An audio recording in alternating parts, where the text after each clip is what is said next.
तो आज भाई पहला किस्सा मैं लेके आया हूँ, और ये किस्सा मैंने सुना था एक ड्राइवर से। ये किसी सब्सक्राइबर ने मुझे नहीं भेजा है, और इस किस्से के बारे में मैं बात करने से काफ़ी उचकता था। मतलब एक तरीके से मैं थोड़ा साइड की गली ढूंढता था कि इस टॉपिक के बारे में बात ना हो, लेकिन अब जब पता चल गया कि वो ड्राइवर ही इस दुनिया में नहीं रहे, तो ठीक है, मैंने सोचा कि इस बारे में अब बात करी जा सकती ट्रक है। ड्राइवर था वो टैक्सी ड्राइवर थे भाई।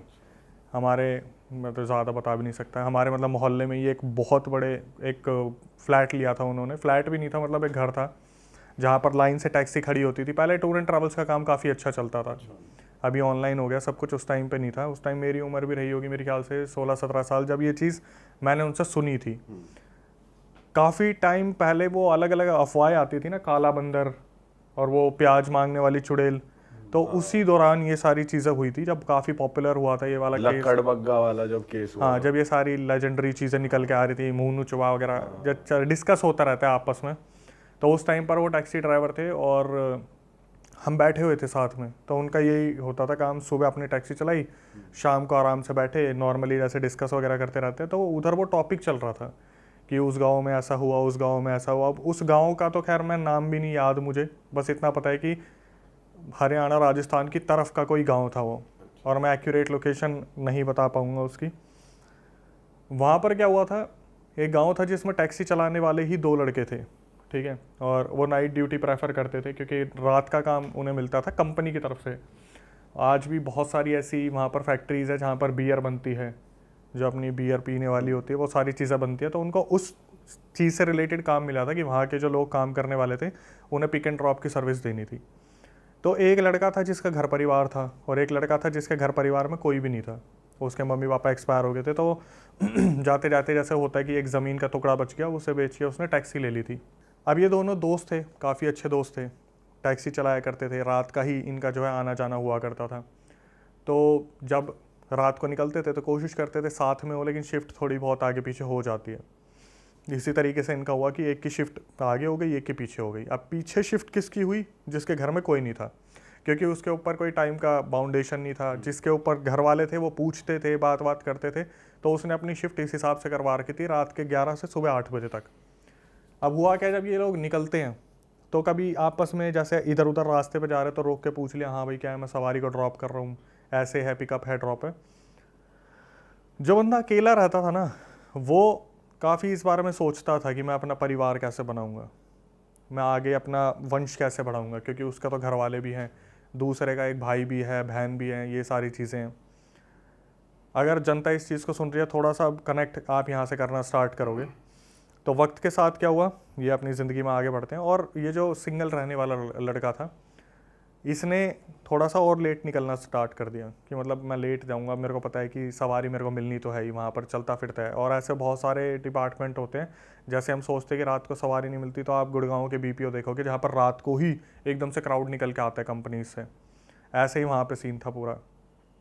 तो काफ़ी पहले की बात है ये जो टैक्सी ड्राइवर्स थे ये निकले, जो जाने वाला था जिसका घर परिवार था वो निकल गया। तो जो दूसरा लड़का था, इसने देखा कि जो टैक्सी ड्राइवर जिसके घर वाले थे, उसने देखा कि ये जो बंदा है ये आना बंद कैसे कर रहा है जॉब पे। उसने क्या करा, 1-2 दिन वो गया नहीं, जिसके घर परिवार में कोई भी नहीं था, उसने जाना बंद कर दिया था जॉब पे रात को। तो इसको थोड़ा अजीब सा लगा कि यार चलो ठीक है, इसका खर्चा कम है, लेकिन कंपनी निकाल दे, कुछ ऐसा हो जाए, कोई बात हो जाए तो इसको तो टेंशन होनी चाहिए, क्योंकि जिनके घर परिवार में सब कुछ है उनकी ज़मीन जायदाद भी है, लेकिन इसके कुछ ऐसा व्योत नहीं था। इसने ढूंढना शुरू करा। तीसरी रात जैसे होता ना कि रोड क्रॉस कर रहे हैं तो ये देखते जा रहे, इधर दिख जाए, उधर दिख जाए, कहीं तो दिख जाए। दिन में इनकी बात होती नहीं, क्योंकि नाइट शिफ्ट से आने के बाद बंदा सोता भी बहुत गहरी नींद है। तो एक रात क्या हुआ, ये उस जगह से निकल रहा था जहाँ पर एक बहुत बड़ा पीपल का पेड़ था। जो अपना घर परिवार वाला ड्राइवर था, ये वहाँ से निकल रहा था। इसकी नज़र पड़ती है कि यार ये बंदा टैक्सी लगा के किससे बात कर रहा है। फिर भी ये लेट हो रहा था, इसने सोचा कि चल बाद में बात करूँगा, क्या पता आज तो जॉब पे आ ही जाए। ये तीसरी रात थी जब ये जॉब पर नहीं गया, और ये गाड़ी लगा के किसी से बात कर रहा था वहाँ पे। ये चीज़ उस ड्राइवर ने देखी और ये सोचा कि मैं इससे बात करूँगा। ये अपनी ड्यूटी पे चला गया। अब कंपनी में यही बात हो रही थी कि भाई वो क्यों नहीं आ रहा, सुरेश उसका नाम रख लेते हैं, कि सुरेश क्यों नहीं आ रहा है। तो इससे पूछा गया, इसका नाम अनिल रख लेते हैं, अनिल से पूछा गया कि यार तेरे तो गांव का है, तू बात कर, उसकी नौकरी चली जाएगी, हमें भी ज़रूरत है। एक बंदा है ड्राइवर जो 2-3 साल से काम कर रहा था, उसने अचानक से आना बंद कर दिया। तो अनिल बोलता है कि मैं एक बार उससे कल बात करता हूँ, आने से पहले मैं पूछ के आऊँगा क्या दिक्कत है। तो अनिल जब अगले ही शाम जाना था तो उससे पहले वो उससे मिला सुरेश से उसने पूछा कि भाई क्यों नहीं आ रहा। वो बोला भाई देखिए नौकरियां तो मिलती रहेगी लेकिन जीवन में हम सफ़र बहुत कम मिलते हैं, और मुझे एक लड़की मिली है, उससे मेरी बातचीत हुई है और मैं कोशिश कर रहा हूँ कि मैं उससे शादी कर लूँ।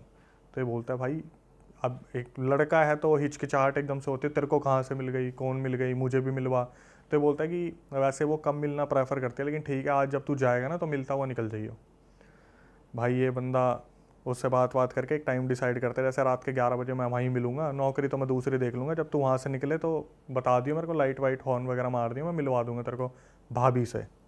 ठीक है। तो अनिल निकला अपनी गाड़ी लेके और उसने देखा कि 11 बजे सही वहाँ पर जहाँ पर सुरेश ने बताई थी, सुरेश ने वहाँ पर गाड़ी लगा रखी है और आराम से बात करने लग रहा है। तो इसने क्या करा, पीछे से जाके ना ऐसे टैक्सी के पीछे बजा देते हैं कि मैं आ गया हूँ लेकिन मुझे डिस्टर्ब भी नहीं करना है, कि अगर ये इंटरेस्टेड होगा तो खुद देख लेगा अनिल।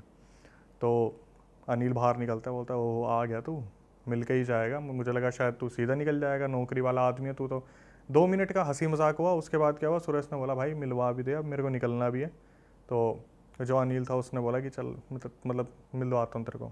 अनिल जो था मतलब जो बंदा था उसने क्या करा, बोला कि आगे आ जाए एक बार गाड़ी के, और तू अभी वो उतरेगी नहीं, मैं कोशिश करूँगा उसे उतारने की, लेकिन ज़्यादा होच पोच मत करियो क्योंकि उसे मिलना ज़्यादा पसंद नहीं है। तो जब ये बंदा जाता है तो ये देखता है कि भाई गाड़ी में तो कोई भी नहीं बैठा, ये बंदा बात किससे कर रहा है। अब ये अपनी तरफ से जो था अनिल वो बोलना शुरू करता है कि कैसी लगी तेरी भाभी, है ना, सुंदर है ना। ये अपनी तरफ से, इसे समझ में आ गया था पीपल का पेड़ है, नीचे गाड़ी लगा रखा है, कोई ना कोई यहाँ पे सीन सपाट है। इसने वहाँ पे रिएक्ट नहीं करा, इसने सिर्फ ये बोल दिया कि भाई मानना पड़ेगा तेरी पसंद बहुत अच्छी है, और नीचे पैर काँप रहे थे, पिंडियाँ काँप रही थी। इसने बोला कि चल ठीक है भाई, अब मैं तो तेरे को बेस्ट विशेष दूंगा कि तू अपनी ज़िंदगी में अच्छा करे। और ये बहुत डरा हुआ था उस टाइम पे। इसने क्या करा, अपनी गाड़ी पकड़ी और ये वहाँ से 9 तो 11 हो गया। इसने इस तरीके से रिएक्ट किया कि इसने उस लड़की को देखा है, बाकायदा एक्टिंग कर। हाँ, इसने वही होता ना कि एक इग्नोर करने की चीज़ करी कि मैंने उस लड़की को देखा, लेकिन ये अपने आके चुपचाप वापस बैठ गया और वहाँ से निकल गया। उस दिन के बाद ये कभी उस लड़के से मिला ही नहीं जो उस लड़की के साथ था। अनिल से कभी नहीं मिला सुरेश, ये सोच के कि भाई मेरे साथ कुछ गलत ना हो जाए, क्योंकि ये पता नहीं किस चक्कर में आ रखा है। इस बात को 1 महीना हो गया, इनका आपस में कोई भी कनेक्शन नहीं था। अनिल को बस इतना था मेरे को ऑफिस जाना है, वापस आना है, मेरे को सुरेश से नहीं मिलना, ना उससे कोई कॉन्टैक्ट रखना है। इसने अपना ठान रखा था बढ़िया। भाई गाँव में ना कुछ अलग अलग चीज़ें होने लगी। गाँव में हुआ क्या, जैसे कोई 18 साल की लड़की है जिसकी शादी की बात चल रही है, अचानक से पता चला वो प्रेग्नेंट हो गई। गांव में हाहाकार हो गया कि भाई ये तो इस घर में गलत हो गया, लड़की ने पता नहीं क्या करा, लड़की को खूब पीटा गया कि तेरा चक्कर किससे चल रहा है, सच सच बता क्या है। और लड़की भगवान की कसम खा ले, माँ बाप की कसम खा ले, पर कोई भी ऐसा प्रूफ नहीं मिल रहा था कि इसका किसी के साथ चक्कर है, कुछ है। तो भाई उसका फिर जैसे घर की बेइज्जती हो जाती है, कुछ लोगों ने मतलब गाँव से निकाल दो इन्हें, भगा दो इन्हें, हुक्का पानी छोड़ दो इनका। उन घर वालों ने कहा कि हमें क्या कर सकते हैं, अब हमारे पास कोई मतलब सॉल्यूशन तो है नहीं, हमें पता भी नहीं चल रहा है। कुछ गांव वालों ने कहा भगा दो, तो उन्होंने सोचा कि निकल जाते, वो निकल गए भाई, जिनकी लड़की प्रेग्नेंट हुई थी। अब इस सिलसिले को होती है यहाँ से शुरुआत हो गई है। थोड़ा सा वक्त बीता, मुश्किल से 15-20 दिन हुए होंगे, एक और घर में खबर आती है कि ये भी पेट से है। गाँव की अलग अलग लड़कियाँ प्रेग्नेंट होना शुरू होती हैं। एक लड़की, दूसरी लड़की, फिर कोई तीसरी लड़की, फिर कोई चौथी लड़की, फिर कोई 5वीं लड़की। गांव में लगभग 7-8 लड़कियां प्रेग्नेंट होती हैं और ये नहीं पता चल रहा है कि किन के साथ संबंध है, कौन कर रहा है, कौन नहीं कर रहा है। और उस टाइम पे किसी ने इस तरीके से सोचा भी नहीं कि ये बहुत पैरानॉर्मल से रिलेटेड हो सकता है, हॉरर से रिलेटेड हो सकता है। बस उंगलियां उठ जाती थी कि भाई कोई है जो गाँव में कोई बना रहा है ऐसे लड़कियों को और बुलाता है, उनके साथ गलत करता है और घर पर छोड़ देता है। मुश्किल से गाँव में 5 लड़कियां बची थी। उनमें एक लड़की थी सरपंच की और एक बहन थी किसकी, जो हमारे ड्राइवर हैं अनिल की, उनकी बहन थी। अनिल को जब ये चीज़ पता चली ना यार, गांव में कुछ अजीब सी ही चीज़ हो रही है। हालांकि वो ज़्यादा कनेक्टेड तो गांव से रह नहीं पा रहा था क्योंकि सुबह जॉब और रात को अपना ड्यूटी। अनिल ने फिर भी थोड़ा सा ध्यान दिया और अनिल के दिमाग में आई कि भाई अगर कुछ ऐसा हुआ, क्योंकि उसे तो पता है ना एक्चुअली में सुरेश कर क्या रहा है। अनिल के दिमाग में आई कि भाई मेरी बहन के साथ भी ऐसा हो सकता है कि अगर कोई चीज़ है और सही में ऊपरी है, क्योंकि कुछ लोग आपस में बात भी करते हैं इस हिसाब से कि गाँव में देखो किसी को नज़र लग गई, गाँव के पता नहीं क्या हो गया, पितर नाराज़ हो गए, कुल देवी देवता ऐसे हो गए। अनिल के दिमाग में आई कि भाई मेरे को ना इस बारे में किसी से बात करनी चाहिए। अनिल सीधा गया सरपंच के पास और सरपंच को उसने ये बोला कि ऐसा है, मुझे पता है कि गांव में हो क्या रहा है, एक लड़की आपकी बची है, एक लड़की हमारे घर की बची है, मुश्किल से 2-3 लड़कियां और बची है, और मैं जितना बोलने की कोशिश करूँ उतना समझने की कोशिश करूँ। पहले तो सरपंच ने उसकी बात को बिल्कुल भी कंसिडर नहीं करा कि ऐसा थोड़ी ना होता, ऊपरी थोड़ी ना होती चीज़ें, अगर मैं इन चीज़ों पर बिलीव करूँगा तो गाँव तो मेरे ऊपर ही सवाल उठा देगा, बच्चलन लड़कियाँ थी। अब जब सरपंच की लड़की के साथ होता तो वो एग्री भी करता इस चीज़ को, उसे तो ये था मैं तो अपनी लड़की पे पूरा ध्यान दे रहा हूँ, उसे बांध के रखूँगा, ऐसा होगा वैसा होगा। जब वो कुछ लोग होते हैं ना जो आसपास से सुन लेते हैं कि भाई किस चीज़ के बारे में डिस्कशन हो रहा है, कुछ बुजुर्ग लोग भी थे, उन्होंने भी बोला अरे भाई इसकी बात तो सुन ले, क्या बताना चाह रहे हैं। तो अनिल बताता है कि ऐसे ऐसे ना मैंने सुरेश को देखा है और वो गाड़ी में बैठा था और मुझे नहीं पता वो किससे बात कर रहा था, लेकिन मुझे इतना पता है कि कुछ ऊपरी चीज़ है, कोई तो है जो दिक्कत दे रहा है। इन्होंने एक बस वो होता ना कि अंधेरे में तीर छोड़ दिया, वो जाके लगेगा नहीं लगेगा ये नहीं पता। सरपंच ने बोला कि कहाँ मिला था वो, उसने बताया कि ऐसे ऐसे वहाँ मंदिर के पीछे आगे जाके एक पीपल का पेड़ पड़ता है और वहाँ पे सारा अपना उतारा करते हैं, जो दूसरे गांव के लोग हैं, हमारे गांव के लोग हैं, वहीं पे ऐसे ऐसे गाड़ी लगा के वो उससे बात कर रहा था, मेरे को मिलवाया और मिलते टाइम मैंने कुछ नहीं देखा और वो ऐसे बात कर रहा था। तो अनिल ने बता दिया कि मुझे तो लगा सुरेश का दिमाग चल चुका है, लेकिन अब मैं कनेक्ट कर पा रहा हूँ कि कोई ना कोई तो दिक्कत है। भाई इन्होंने पूरा इसी तरीके से प्लान बनाया, अब धक्का लगेगा एकदम से, देखना क्या हुआ। इन्होंने इसी तरीके से प्लान बनाया, काम करेंगे रात के 11 बजे आता है ना वो, गाड़ी लगाते हैं ना, रात के 11 बजे ही उसे रंगे हाथ पकड़ेंगे, किसके साथ है वो वहाँ पे। भाई ये लोग सारे इकट्ठे हुए और ये लोग चलना शुरू हुए। इन्होंने देखा पीछे से छन छन की आवाज़ आ रही है, पीछे मुड़ के देखा सरपंच के घर से उसकी बेटी निकल के जा रही है उस पेड़ की तरफ। अब सरपंच एकदम से हो गया कि भाई ये तो मेरी बेटी कैसे चल दी, और वो पीछे से आवाज़ लगा रहा सपना सपना बेटा कहाँ जा रही है, मेरी बात सुन, रुक जा, कहाँ जा रही है। सपना अपने होश में ही नहीं है, सपना आगे आगे। सब ने बोला सरपंच जी हम है साथ में, इसको चलने दो, देखने दो हो क्या रहा है। भाई सपना आगे आगे और गांव वाले पीछे पीछे, जैसे एक गली दूर कि इसे पता भी नहीं चलना चाहिए हो क्या रहा है। ये देखते हैं उसी पेड़ के पास गाड़ी लगी हुई है, वहाँ पर सुरेश है और सुरेश आराम से जैसे स्माइलिंग फेस होता है ना कि सामने से आ रही है, उसे तो टारगेट दिख रहा है, वो फटाफट से गाड़ी में बैठता है। सपना आती है, गेट खोलती है, सपना उसमें बैठ जाती है। अब इनके बीच में इतना कुछ कन्वर्सेशन होता है, इससे पहले गांव वाले लठ लेके खड़े हो जाते हैं आगे। अब भाई यहाँ पे इसकी हालत ख़राब हो जाती है सुरेश की कि पकड़ा गया, क्या होने वाला है, क्या होगा। तो इससे पूछा गया, उस टाइम पर सपना तब भी होश में नहीं थी, सपना बस जैसे यूँ बैठी हुई है तो बैठी हुई है और शीशे को देख रही है, जो कार का शीशा, उसे होश नहीं है, पोजेस्ड हो जाए वो। इनको ये लग रहा था कि इसने वशीकरण करा है, इसने कुछ खिला दिया पिला दिया, अभी तक इन्हें पता ही नहीं था हो क्या रहा है। इन्होंने सुरेश से पूछना शुरू करा कि तूने बता क्या करा लड़कियों को। इनको अब भी उस पैरानॉर्मल पे नहीं था, इनको ये था कि भाई इसने तो कुछ खिला पिला दिया, ये गांव की लड़कियों को कुछ खिला रहा है जो अपने बहकावा में चल के आ रही है और उसके बाद ये कुछ गलत कर रहा है उनके साथ। ठीक है। पहले तो सुरेश ने एक्सेप्ट नहीं करा इस चीज़ को कि मैंने क्या करा क्या नहीं करा। फिर अनिल को बुलाया गया कि ऐसे ऐसा इसका बता, तूने जो हमें बताया था। तो उसने बताया कि तूने वो दिखाई थी, वो औरत थी तेरे साथ, मेरे को तो नहीं दिखी। बोला, फिर वो समझ गया कि मेरी पोल पुट्टी खुल चुकी है। एक्चुअली में हो क्या रहा था, सुरेश ने बताया कि अनिल से जिस दिन मिलवाया था ना, अब एक मर्द की वो होती है कि भाई मैं कुछ फिजिकल बनाने की कोशिश करूं, वो लड़की नहीं थी, वो किसी लड़की की आत्मा थी जिसने उस पेड़ के ऊपर सुसाइड करी थी लटक के। अच्छा। हाँ, जिससे वो गाड़ी में मिला करता था। इसने क्या करा, एक दिन आगे बढ़ के उसके हाथ पे हाथ रखने की कोशिश करी, वो हाथ इसका आर पार निकल गया। अरे भाई साहब। इसने सुरेश ने उससे कहा, इसने खुद बताया कि मैंने उससे फिर कहा कि ऐसे ऐसे संबंध बनाने तो एक मर्द का ऐसा होता है वैसा होता है। तो वो जो आत्मा आ रखी थी उसने पता क्या बोल दिया इसको कि मैं तुझे छोड़ के भी नहीं जा सकती और तू मेरे साथ संबंध भी नहीं बना सकता। एक काम कर, गांव में जिस लड़की को तू बोलेगा मैं उसके अंदर आ जाऊंगी और उसे उठा के ले आऊंगी, तो उसके साथ संबंध बना लियो, होंगी तो उसके अंदर मैं ही। ये वहाँ पर ये चीज़ बोली गई। अभी सस्पेंस और तगड़ा खुलेगा। ये पता चल गई। अब भाई एक एक के नाम गिरना शुरू करे, उसके साथ भी तूने करा, हाँ उसके साथ भी तूने करा, हाँ जो परिवार इनने गांव से भगा दिया था उसके साथ भी तू नहीं करा था, हाँ। भाई अब गांव वाले को गुस्सा क्यों नहीं आएगा कि 7-8 लड़कियां इसने पेट से कर दी और ये सोच रहा था किसी को पता भी नहीं चलेगा, ऐसा हो जाएगा वैसा हो जाएगा।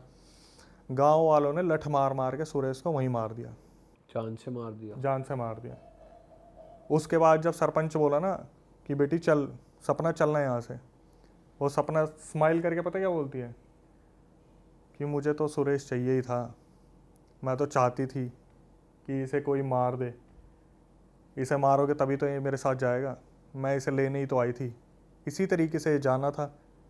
मतलब सपना के अंदर जो स्पिरिट थी उसने प्लान ही इस हिसाब से करा था कि इससे मैं कुछ ऐसा करवाऊंगी जिससे गांव वाले इसे मार देंगे और मैं इसे अपने साथ लेके चली जाऊंगी। उस दिन उस चीज़ का वहाँ पर अंत हुआ कि गांव में सब कुछ सही हो गया, लेकिन सुरेश ख़त्म, वो एंटिटी के साथ हो गई। सरपंच की बेटी से वो आत्मा निकल गई थी फिर? वो निकल गई थी बाद में। उसने ये बोला था मेरे को सुरेश चाहिए था, मैं इसे खुद से मार नहीं सकती थी, बस मेरे लिए आपने कर दिया, लठ मार मार के मैं शुरू से यही कर रही थी, जिस दिन फंसना था उस दिन ये फंस गया। मतलब वो एंटिटी जो कर रही थी वो अपने लिए ही कर रही थी, वो इसके लिए कुछ नहीं कर रही थी कि अगर सुरेश ये सोच के खुश हो रहा है कि मैं इसके साथ फिजिकल हो रहा हूँ तो बहुत लंबे टाइम तक हो जाऊँगा, ये हो जाऊँगा। उस एंटिटी का ये प्लान था कि कोई ऐसी चीज़ हो जाए जिससे सुरेश मरे और मैं उसे लेके चली जाऊँ।